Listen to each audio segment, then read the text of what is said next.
I moved to Kyoto after my divorce, thinking the hardest part of my life was finally over. I wanted distance, silence, and a place where nobody knew my name. My ex-husband, Cade Mercer, stayed in California, stepping into a brighter, richer world with his new fiancée, Sloane Halstead. She came from vineyard money in Napa. I came from the version of his life he no longer wanted. 3 months after I settled into my small Kyoto apartment, I woke up to a missed call from a US number. I ignored it at first. The time difference made everything feel unreal anyway. But then it rang again. When I answered, I heard chaos in the background, voices, wind, someone crying. Then a woman's voice cut through. "This is your fault." It was Sloane. She said her wedding had fallen apart. In the middle of the reception, during what was supposed to be a business announcement between her father and Cade, something surfaced. Financial documents, old agreements, investors confronting Cade in front of everyone. She said guests were whispering. Her father was furious. Cade disappeared for almost an hour. And somehow, she believed I had sent those papers. I was standing barefoot on cold wooden floors, staring at the paper screens in my apartment. I hadn't spoken to anyone back home since I left. I didn't even know the wedding date until that phone call. She accused me of trying to ruin their happiness, of being bitter, of waiting for the perfect moment. I almost laughed, not because it was funny, but because it felt impossible. I had built a quiet life here. I spent my mornings teaching children simple English words. I walked past temples in the evening. I cooked rice and vegetables in silence. I was trying to forget everything. Then she mentioned something specific. The documents revealed hidden equity changes from the early years of Cade's company. My chest tightened. I knew those documents. Years ago, when his business was barely surviving, I helped him reorganize agreements with early investors. I handled paperwork. I sat beside him while he made calls. At some point, he adjusted percentages quietly. I told him it would come back one day. He told me I worried too much. When we divorced, I didn't take copies. I didn't threaten him. I walked away clean. So how did those records appear at his wedding? Sloane kept talking, her voice breaking now. She said her father halted the partnership announcement. That investors questioned Cade's integrity in front of everyone. She said this humiliation had my fingerprints on it. I told her the truth. I hadn't sent anything. I hadn't spoken to anyone. I was on the other side of the world building a small, peaceful life. There was silence on the line. Then she said, "If it wasn't you, then who?" I didn't answer right away. Because deep down, I had a feeling the truth wasn't about who exposed him. It was about what he had tried to hide. Cade and I were married for 11 years, but the last 3 felt like I was living beside a stranger. He became obsessed with appearing successful. Every dinner had to impress someone. Every conversation circled back to money, growth, expansion. I supported him through all of it. I handled invoices when his assistant quit. I sat through investor meetings where he promised more than we had. I believed in him, even when I was exhausted. Then he met Sloane Halstead. She didn't just walk into his life. She walked in with vineyards, connections, and a last name that opened doors. At first, he said she was just a business contact. Then he started coming home later. Then he stopped explaining anything at all. One night, he told me we had grown in different directions.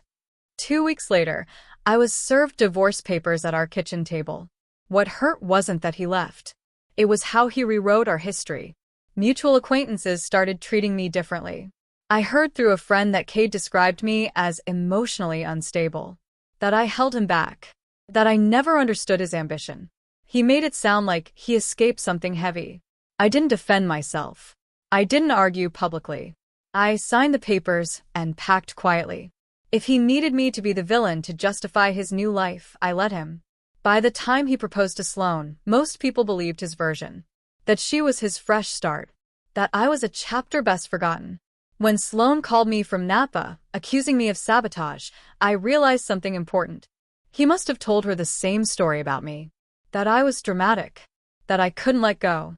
That I would try to ruin his happiness. It was easier for her to believe I was behind the exposed documents than to question the man she had just married. But here's what she didn't know. During our marriage, I wasn't just the supportive wife. I was the one who reviewed contracts late at night. I was the one who noticed inconsistencies in early investor shares. I was the one who warned him that shifting numbers quietly would eventually create problems. He brushed me off, said business required flexibility, said early investors were lucky to be included at all. When the divorce was finalized, I left every file behind. I didn't copy emails. I didn't threaten to reveal anything. I wanted peace, not revenge. That's why her accusation felt so unreal. If I had wanted to destroy him, I could have done it years ago. Instead, I disappeared. And now, standing in my small Kyoto apartment, listening to Sloane breathe heavily on the other end of the call, I realized something. Cade must have panicked at that wedding. He must have needed someone to blame quickly. And I was the safest target. Because I was far away. Because I had stayed silent. Because no one expected me to fight back. But silence doesn't mean guilt. It just means I chose to walk away. After that call, I couldn't sleep. Kyoto had become my safe place. My mornings were simple. I would wake up early, open the small balcony doors, and let the cool air in. I walked to the train station with my headphones in, blending into the quiet crowd. No one there knew I had once hosted investor dinners or memorized wine distribution numbers. Here I was just Delaney, a teacher, a foreigner trying her best with a new language. My students laughed at my accent when I tried Japanese phrases. They brought me small drawings. My life felt small, but it felt honest. That's why the accusation shook me so deeply. I had worked hard to detach from everything connected to Cade. I deleted old contacts. I avoided mutual friends. I even stopped drinking wine because it reminded me of tasting events and late-night strategy talks. And yet somehow, his wedding chaos reached across an ocean and landed at my feet. The next evening, my phone rang again. I almost didn't answer. But something in me needed to understand. Sloane sounded different this time. Less furious. More confused. She described what happened more clearly. During the reception, her father's legal team had been reviewing final partnership documents. They were preparing to announce a joint expansion between Cade's company and the Halstead Vineyards. It was supposed to be the highlight of the night. But one of the attorneys noticed discrepancies in older equity records. Original investor percentages didn't match revised filings. The changes had never been fully disclosed. One of those early investors happened to be at the wedding. He confronted Cade in front of everyone. Voices rose. Glasses stopped clinking. Music faded awkwardly. Guests pretended not to stare. Cade tried to explain it as a misunderstanding. Then he stepped outside with Sloane's father. When they came back in, the announcement was canceled. That's when Sloane said Cade muttered my name. She told me he said, "This has Delaney written all over it." I felt something twist inside me. Not anger, but clarity. Even in his worst moment, he chose to point at me.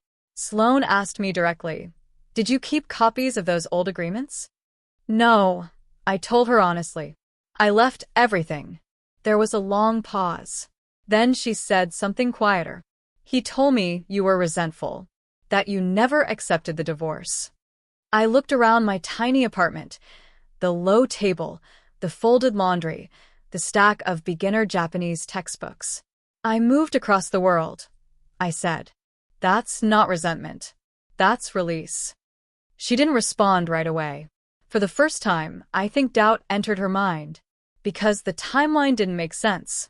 The legal review had started weeks before the wedding. I had already been in Japan for months. The more she explained, the more one thing became obvious. Those documents didn't surface because someone attacked him. They surfaced because someone examined him. And maybe, just maybe, Cade had underestimated what marrying into a powerful family would read the next morning. I couldn't focus on my lesson plan. My students were practicing simple past tense, but my mind was somewhere in Napa under white wedding tents and strained smiles. That evening, I did something I hadn't done since I left. I reached out to someone from my old life. His name was Brennan Keats. He used to work closely with Cade during the early days of the business. He was practical, calm, and never fully impressed by big promises. If anyone knew what really happened, it would be him. I kept the message short. Hey, Brennan. I heard about the wedding. I need to understand something. Did someone send old files to the Halsteads? He replied the next day. No one sent anything. That was the first crack in the story. He explained that before the wedding, Sloane's family lawyers began a deep financial review. It wasn't personal. It was standard. The Halsteads were merging assets. They needed full transparency. Kate had been asked to provide original formation documents and early investor agreements. He tried to clean things up, Brennan wrote. Said he wanted everything aligned before the merger. My stomach sank. Clean things up. Brennan explained that Cade reopened archived files and adjusted summaries to make the equity shifts look more structured. But in doing so, he triggered comparison checks. The lawyers cross-referenced older filings with updated ones. The inconsistencies became obvious. No one exposed him, Brennan added. He exposed himself. I read that line 3 times. At the wedding, when confronted publicly, Cade must have panicked. Instead of admitting he mishandled early agreements, he reached for the easiest explanation. Me. It suddenly made perfect sense. If he framed it as sabotage from a bitter ex-wife, it shifted attention away from intent. It made him a victim instead of someone who made questionable choices. I thought back to our marriage. Every time something went wrong, there was always a reason outside of him. A bad investor. A misunderstanding. My overthinking. Now, under real legal scrutiny, that pattern couldn't survive. Later that night, Sloane called again. Her voice sounded tired. I checked the timeline, she said quietly. The legal review started before anyone contacted you. Before we even finalized seating arrangements. I didn't say anything. I let her connect the dots herself.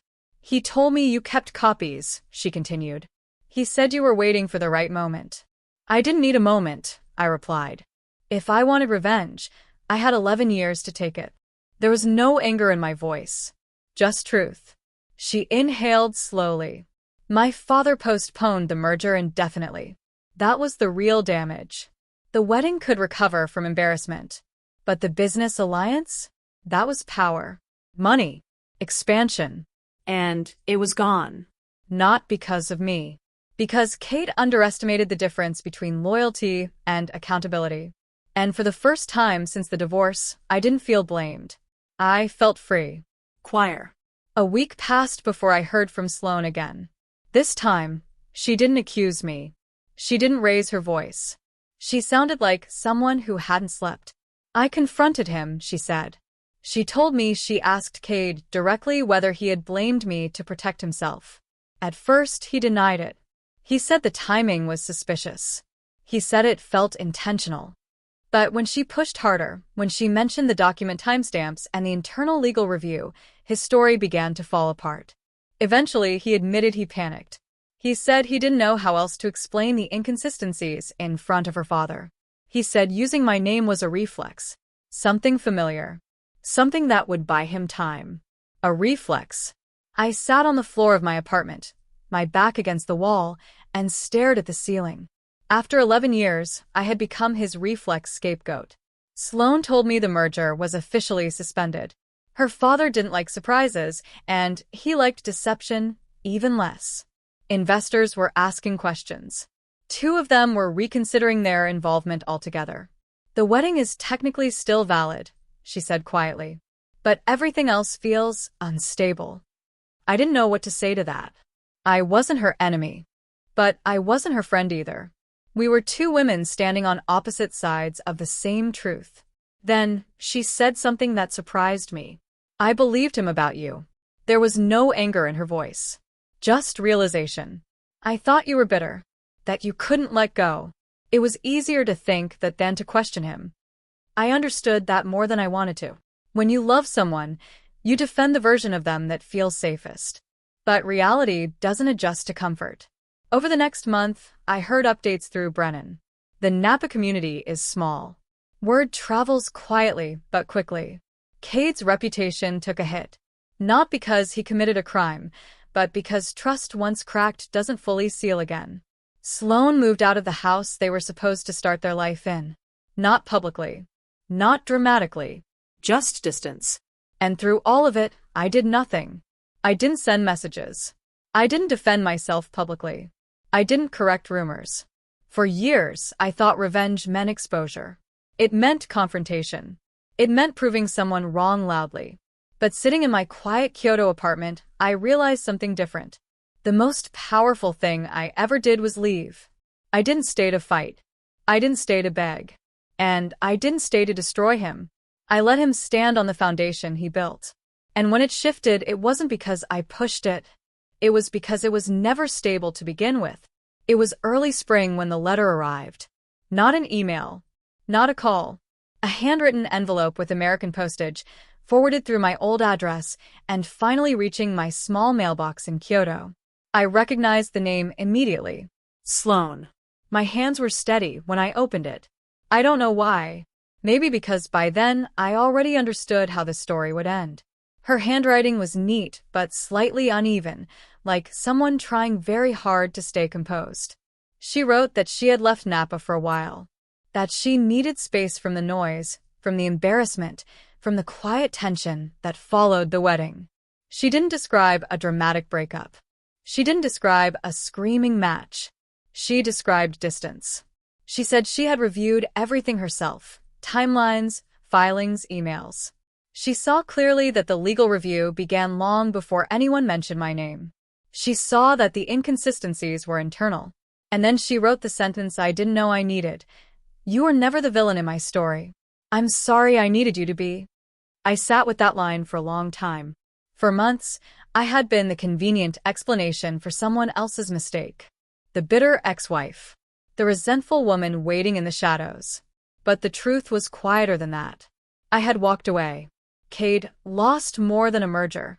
He lost credibility. Investors stepped back. Opportunities slowed. Nothing collapsed overnight, but the shine faded. People in business don't forget easily.